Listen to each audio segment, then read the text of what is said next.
Сәлем баршаға. Бүгінгі таңғы асқа өте тез дайын болатын таңғы ас дайындайтын боламыз. Көп уақыттарыңыз кетпейді. Ең алдымен менің каналыма тіркеліп, маған лайк басып және тіркелмеген болсаңыздар, маған тіркеліп кетіңіздер. Өте жылдам, көп уақытыңыз кетпейтіндей таңғы асты жасайтын боламыз.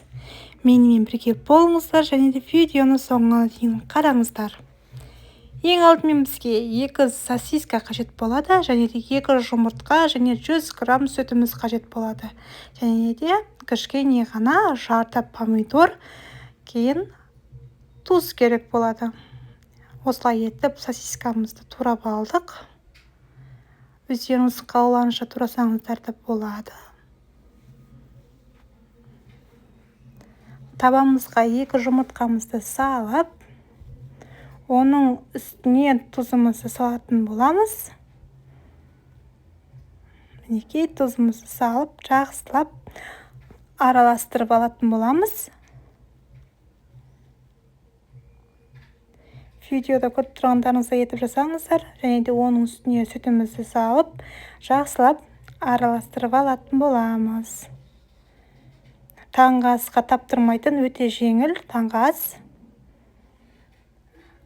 Табамызды жақсылап қыздырып, үстіне сұйық майымызды салып,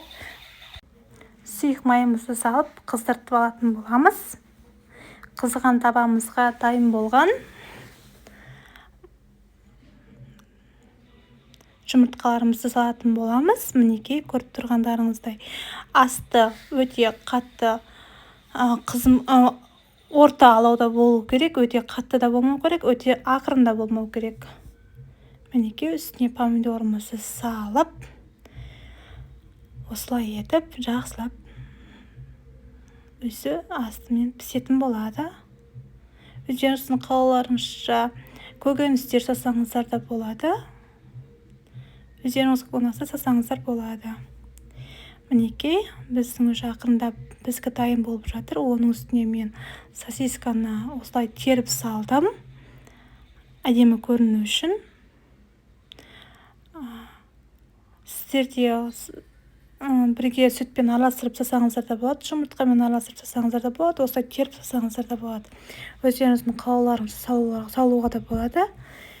Мінекей осылай етіп салдым. 15 минутке жақын уже пісіп дайын болады. Мінекей дайын.